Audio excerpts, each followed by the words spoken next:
This episode is brought to you by Real Agency, the community built for estate agents at every level. Whether you're just starting out or running a powerhouse agency, Real Agency gives you the training, mentorship and support you need to grow your business, increase your income and stay ahead of your competition. No fluff, no gimmicks, just real strategies that work. Join now and start building the career you've always wanted.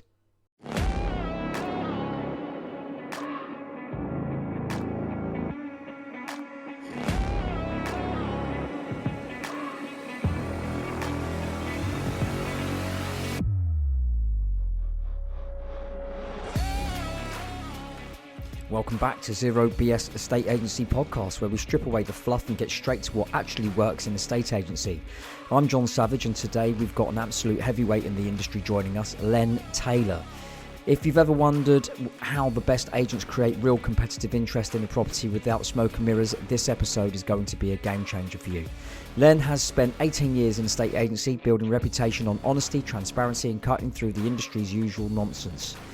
And he's here to break down the difference between best and final offers, bidding wars, and why the highest offer isn't always the best. We're talking about real strategies, not the ones you find in the training manuals, but the ones that actually work in the trenches. And by the end of this episode, you'll understand exactly how elite agents handle pricing, negotiations, and relationships to get the absolute best outcome for their clients. Now, if you're an agent who wants to level up, a seller who wants to know how to separate the pros from the pretenders, or just someone who loves straight talking agency insights, this episode is for you. So let's get into it.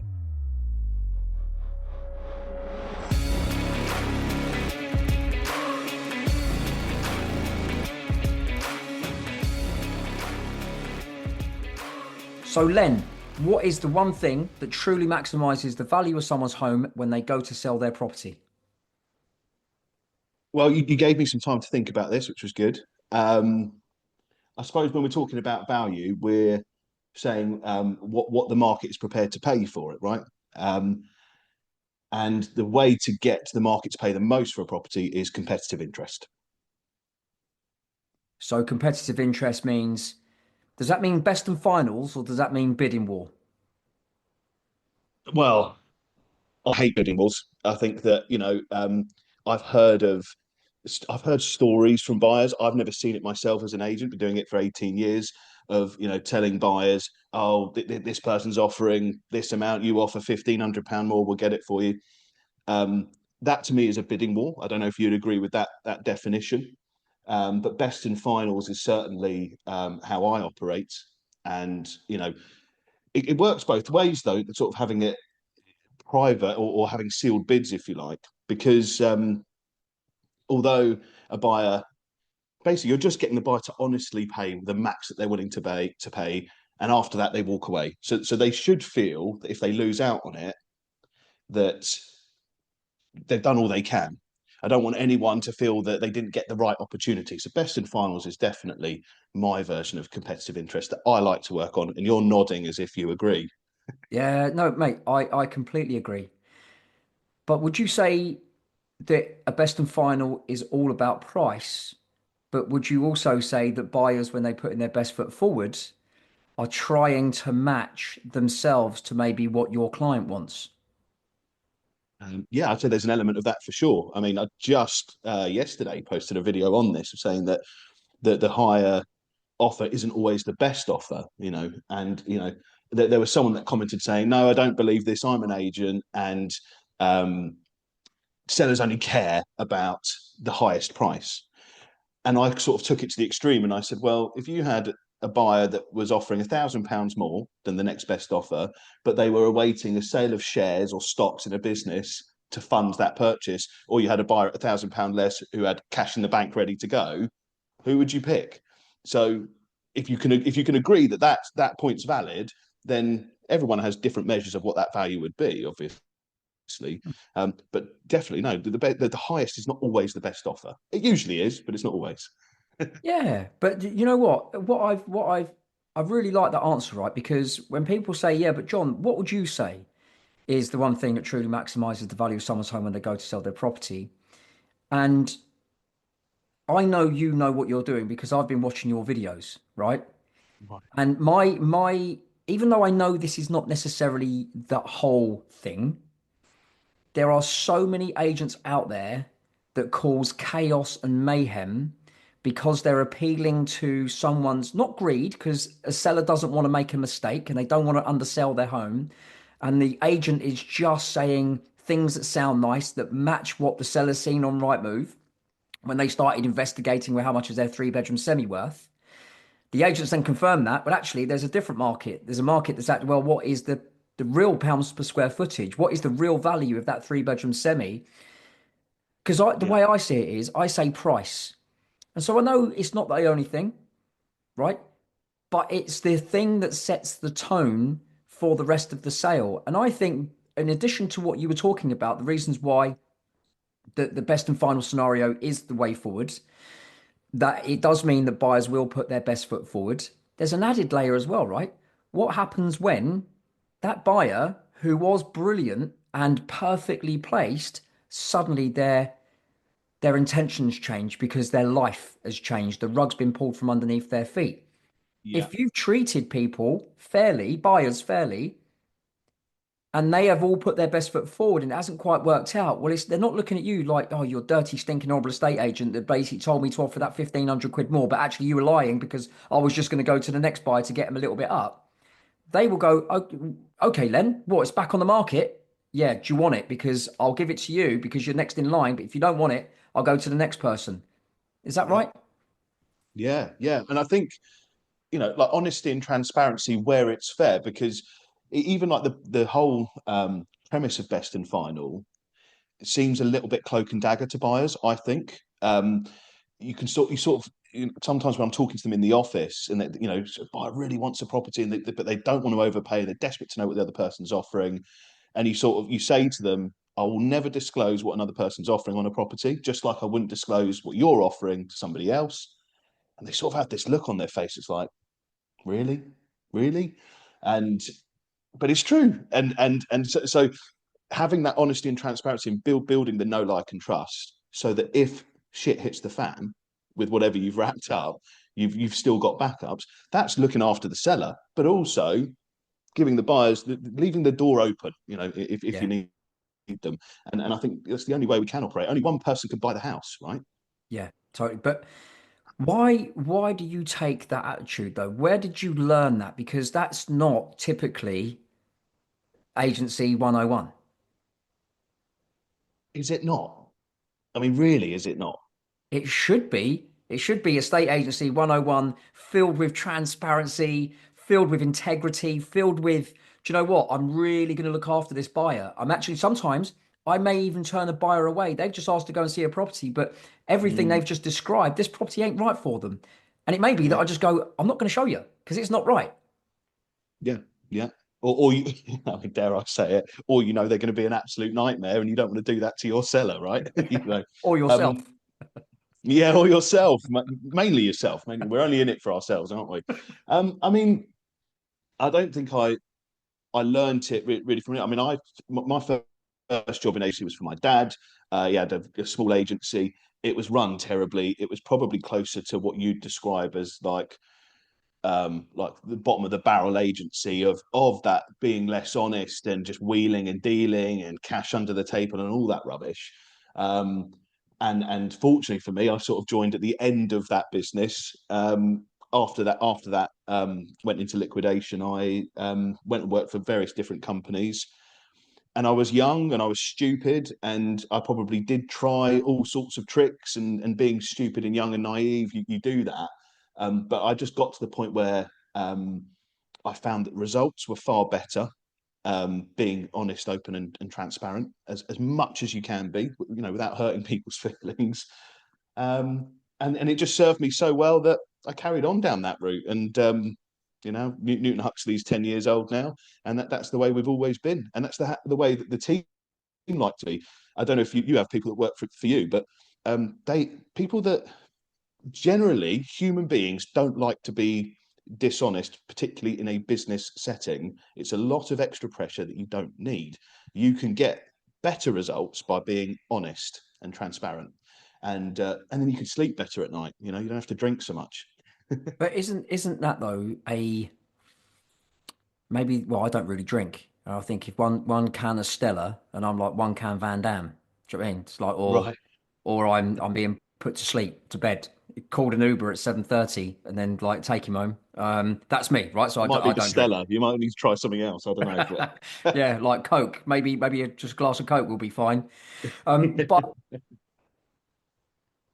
that though, being that honest, has that not cost you more as an agency that it's actually won you? I don't know. Definitely, I've had some really horrible feedback from sellers where we've gone into the value of the house, and because I've been honest and because I've been brutally honest at times, when they say, "Oh, I'm not going to name agencies, but some very big international agencies are telling them a number that I know is not realistic, and I'm just telling them, bluntly, how can that be? Where is the evidence?" I've had 1-star Google reviews for how honest I've been on valuations, but I think that I looked you up after we started speaking, and I know you've got your military background, that the value of honesty, even though even if it's a bit uncomfortable, because how can you're becoming a team, right? You're becoming a team with a team player with the seller. How are you going to build a relationship or be a successful team if you can't be open and honest with each other? I You know, love that. I love that.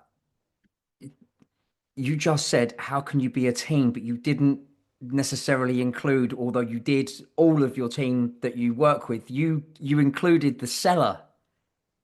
And yeah, that is yeah, so true. yeah, It's so true because yeah, the agent and wrong, the agent's relationship with the seller must be watertight. But the yeah. also for me, the seller's relationship with the buyer must be even tighter. Yes, yes, So yes, if you're getting the relationship between, because ultimately you're I don't know if you've watched Game of Thrones, yeah, but right. So I was late to the party, by the way, but like we binge watched. I think we spent about 4 billion quid on Amazon trying to watch it all in the weekend. Anyway, um, you are the hand. You are literally the hand yeah, of yeah, the seller. That is who you are. You are the representation of that seller. You are the one that's setting the tone for the entire sale. And then, of course, you building those relationships with those buyers that the buyer may have been on the market for, say, 3, 4 months. You may have known them for that long. Do you know what I mean? So it's like, what's your yeah, relationship like with them? Will they leave work straight away because Len Taylor's called them and they've told their yeah. boss, Len's just called me. He's got the perfect property. I'm by. I've not even asked the Yeah. boss's permission. That's right, isn't it? Absolutely. I mean, I don't know if it's quite the same anymore, but when I was first in agency, sort of after my dad and having what I would say real estate agent jobs, um, you could kind of build rapport with certain buyers that you knew if you called them about a property, they'd go and see it without seeing the details. There would be all these negs that I'd work with that would say, "Oh, well, they won't come and have a look until I send them the details." And I used to think, well, I just want to get around that so that I can get in first because you're working on personal commission.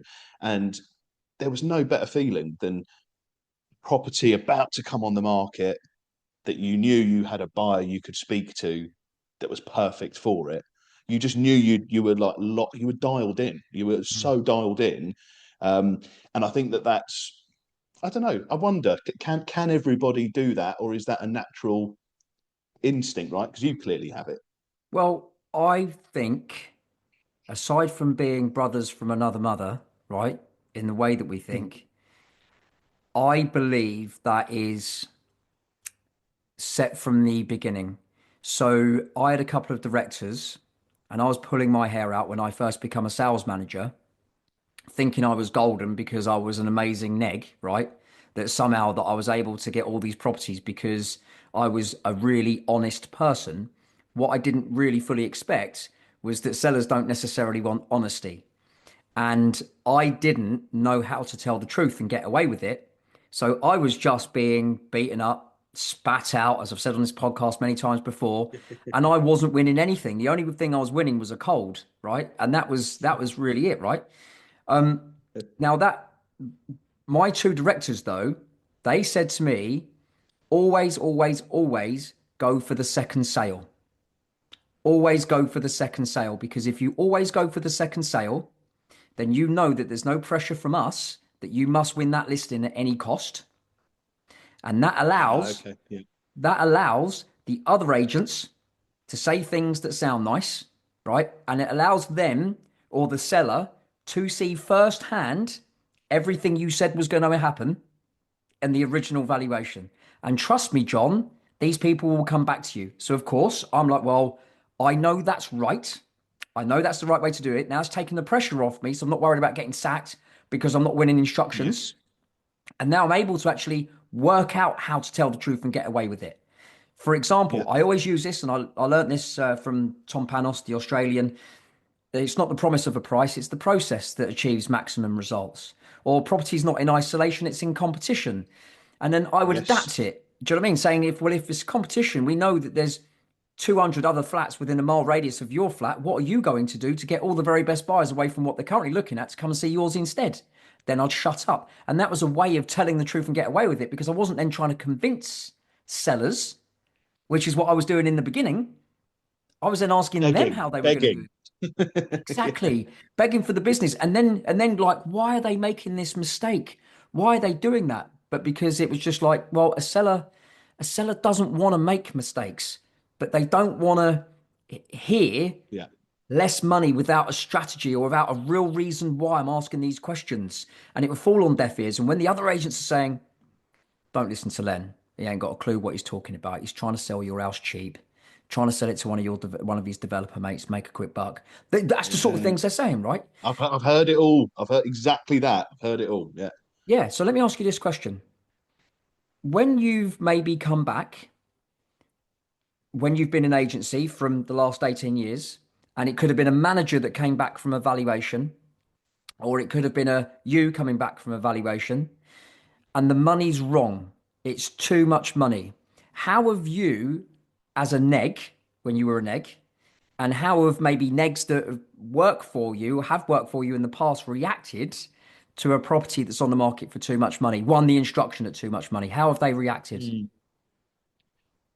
Um, so so as a neg, whenever I'm reminded of a time I worked for an independent in Surrey, and they're very, very successful, huge market share, but nearly everything came on overpriced.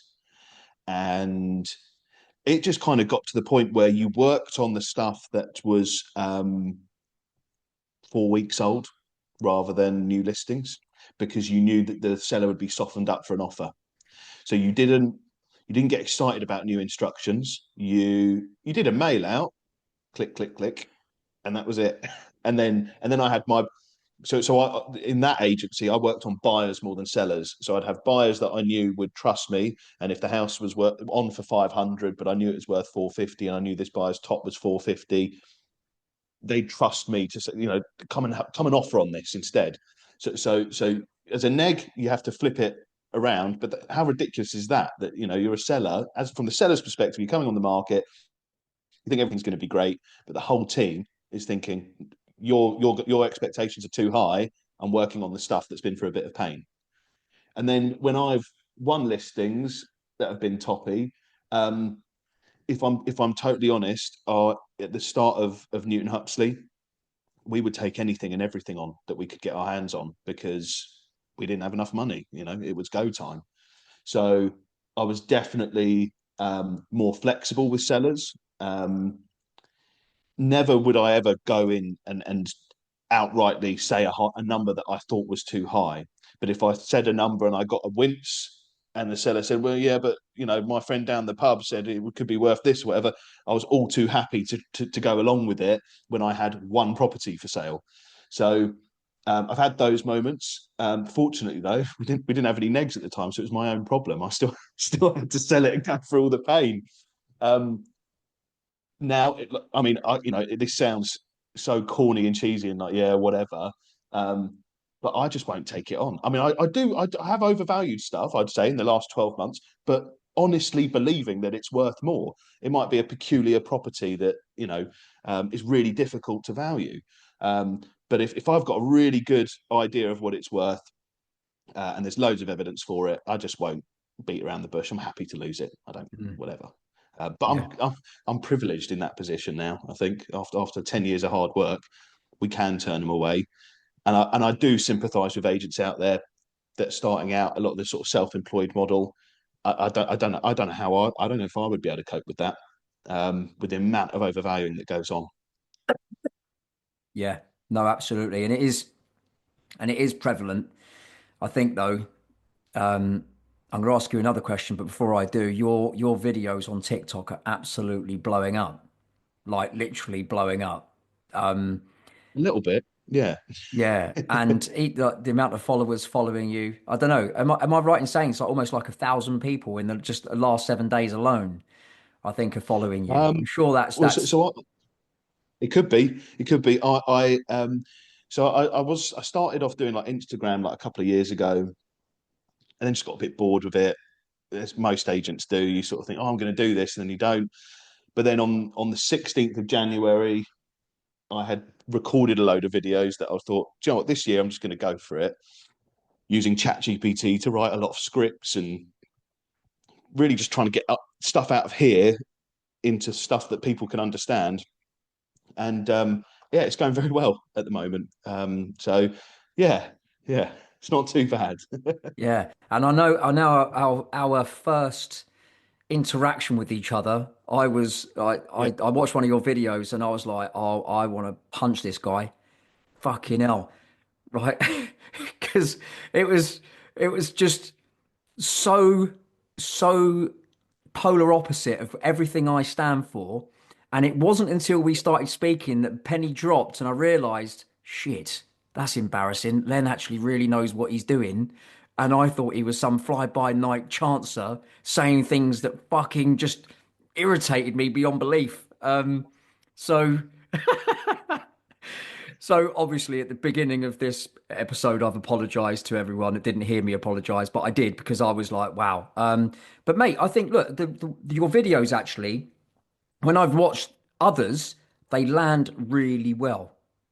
Would you say that is because you're just highlighting what true agency looks like and making a bit of satire and mockery of maybe what agents are perceived to be, which actually a lot of them are, the same way that you're promoting them to be? yeah, yeah. I think so. With the first video that went mad, which is the one that you sort of put the link on in the comments of that other one that didn't do very well, in my opinion. By contrast. Um, and I remember that when I was recording it, I thought, okay, so what's most people's view of estate agents? Can't trust them. So if I start my video saying estate agents are going to hate me for saying this, then people are going to buy into that. Everyone I know that isn't an estate agent will agree that estate agents can't be trusted. I know that that's not the case, obviously, um, but that when I posted that and it went as mad as it did, it was something like 30,000 views in like 12 hours or whatever. And I was like, okay, like that obviously works. So I'm just trying to tap into as many things as possible. Now, the information that I give in those videos, and as we kind of were discussing in the comments under a different tone, obviously, but it was, you know, remember when I said earlier about how in an agency where the properties were coming on overpriced, I'd work on the buyers more. There's still agents out there doing that and overpricing properties. I actually think I'm helping those sellers because the damage is done, right? It's been on the market, circulated out there. All the information is out there online. Um, yes, you could argue they could take it off for a few weeks and relaunch with a good agent like you, with good photos and everything changed around at a new price or an offer in excess of price at a much lower level and generate that competitive interest that we spoke about at the beginning. But this can solve the problem now. And I have had people messaging me saying they've taken my advice, looked at had properties that they discounted before, didn't even want to go and view because they didn't think they'd get an offer accepted. Then the sellers accepted their offer. Mm. Now, I don't think any seller's going to accept an offer they don't want to. I mean, there's exceptions to that rule of financial pressures and that sort of thing. But it's two sides of the same coin, isn't it? It's a market that requires tension between supply and demand to work. And yeah, I don't know. You're right. It's tapping into this UK public perception that estate agents are all dickheads, um, because people don't believe I'm an estate agent as well. By the way, Yeah, like, people are saying I'm an estate agent. How can you say this? You know, not all estate agents are like this. Like, don't worry, yeah, I'm actually on your side. um, yeah, but as long as it's helping people, all I'm trying to do is build an audience. And I would argue that if you're an agent out there just showing property tours, is that helping build know, like, and trust with your buyers? no, I don't think it is. So my view is I've probably got people in there that if I was covering the whole of the UK, obviously it's a nationwide thing, but if I had a buyer that was watching my content and there was a property that they were unsure about and I was advising them, they're more likely to trust what I'm going to say, which is going to be more valuable to the seller. yeah. And I bet you any money you've had people reach out to you, buyers and sellers, actually asking for your advice on what they Yes. should do, when really you're thinking to yourself, maybe you've got an agent. Why are you not asking your agent? And that's because Yeah. they don't Well, trust them. you're saying that because you've had exactly the same thing. Yeah.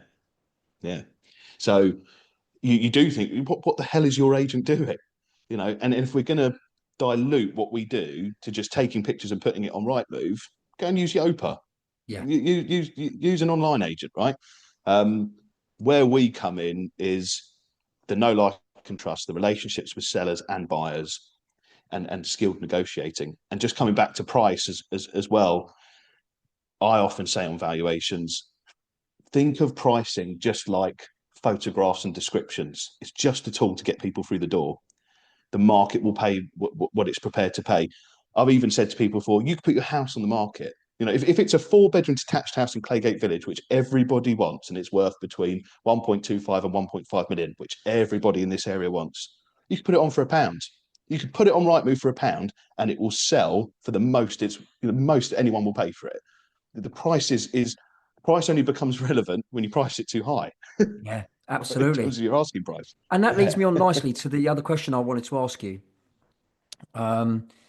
Yeah, which is I got called out by an agent who basically accused me of being too negative in my videos and that I should be a lot more positive in my videos.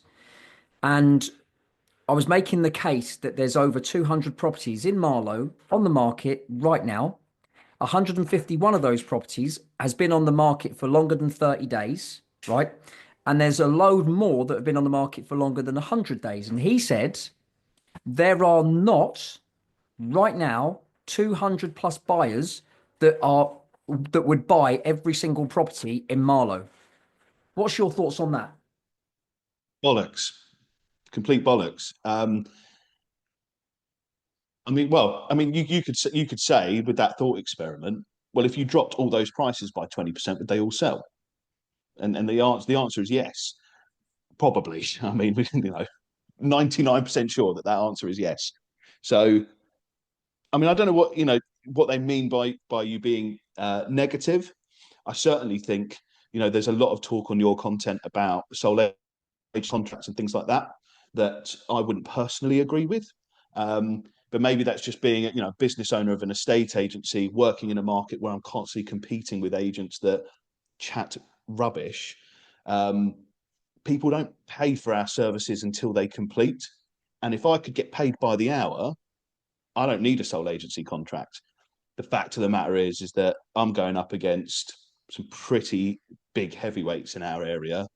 Am I allowed to name people on here, or do you discourage 100%. it? Definitely. Yeah. So Savills, Knight Frank, John D Wood, Hamptons, countrywide.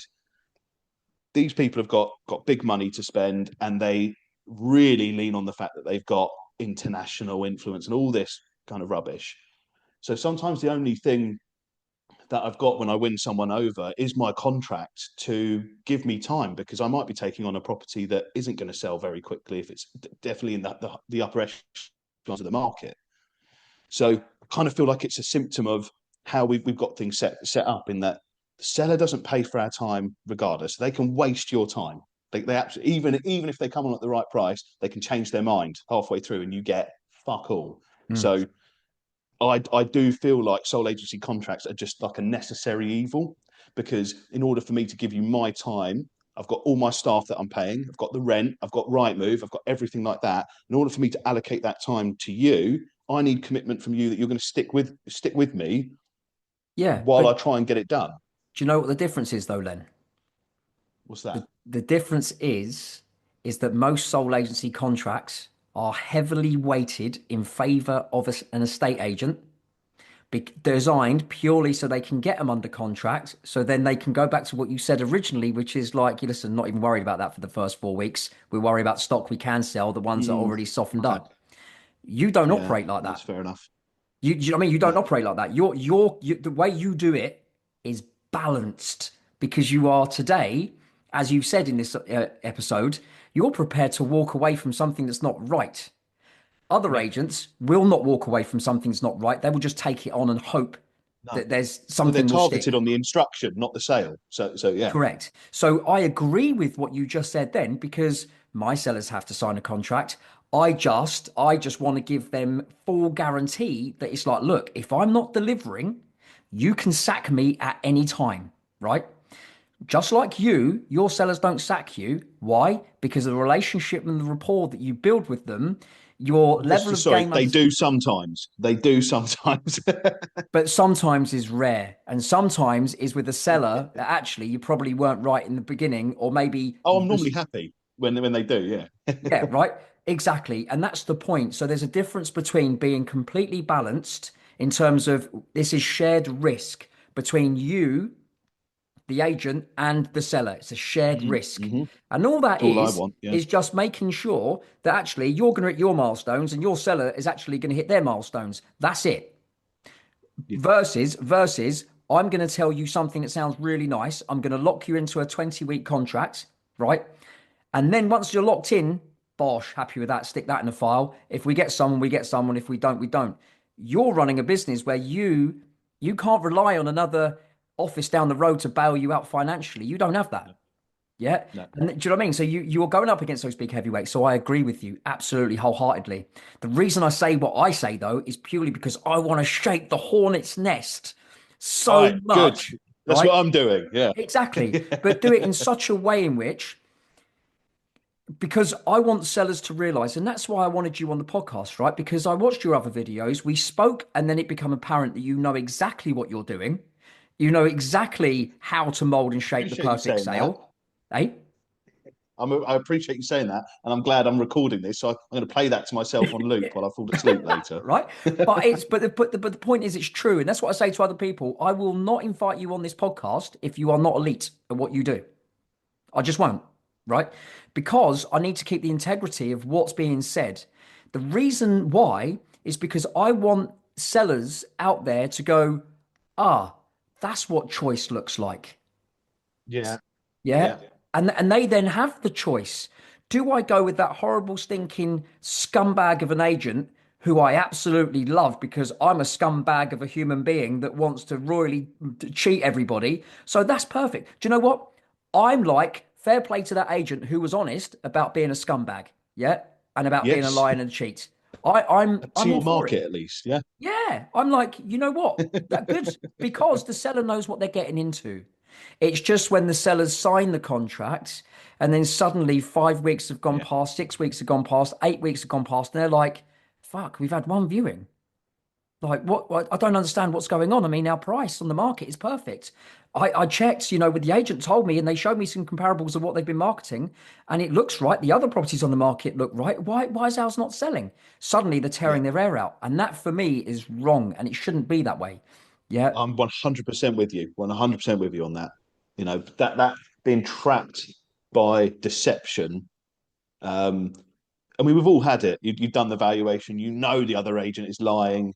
You know, um, it can make you quite angry at times, actually, and really hate this job. Those are the moments where it's one of the lowest, apart from a buyer pulling out or whatever. Yeah, those I can feel it. I'm feeling annoyed just at the thought of it, and I can think of the examples of where it's happened. That you Yeah. just think, fuck's sake. Again, because it's because you like the seller, and you want things to go well for them, and you know they're about to enter a whole world of pain, and that pain has got a contractual term, and that it's not going to happen overnight, and that when they come back to you, or if they come back to you, I've definitely had sellers where I think through embarrassment or shame won't come back, because it's almost like it's sort of Stockholm syndrome in a way, or where you have like people that have been scammed online. They keep giving them more money, almost in like the hope that they didn't make the wrong decision. And so sometimes you get agents go, we're just going to give them another week. Oh, they've booked another viewing, right? They booked, all of a sudden, Newton Huxley's about to take the property on, and they've got 2 viewings this Saturday, both of which cancelled, by the way. So it's I don't know, the whole psychological side of it is very interesting.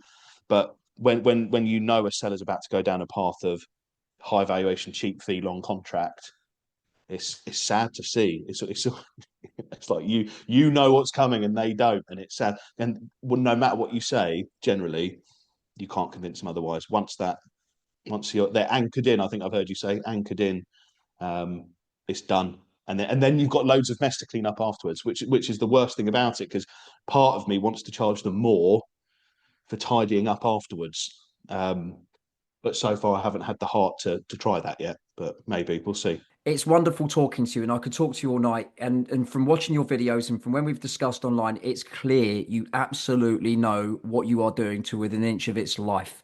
And that's why I'm so grateful for you actually saying, yeah, I'll come on the podcast. Let's have a conversation, because more and more people need to hear this, and more people hear it. They actually then get the confidence to go, right, I am doing things correctly. I am doing it right. You know what I mean? I'm not bloody stupid. I shouldn't fear the sack, and it's just having the guts to do it. But mate, yeah, absolutely. Yeah. We've literally got 1 minute and 11 seconds left. And so thank you. Really, really, really appreciate this. And I cannot wait to actually publish to iTunes, Spotify, and everywhere else I'll publish it.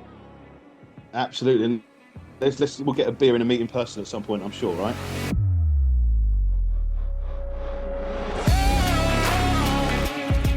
And that's a wrap for this episode of Zero BS Estate Agency. Huge thanks to Len Taylor for bringing the straight talking insights that every agent needs to hear.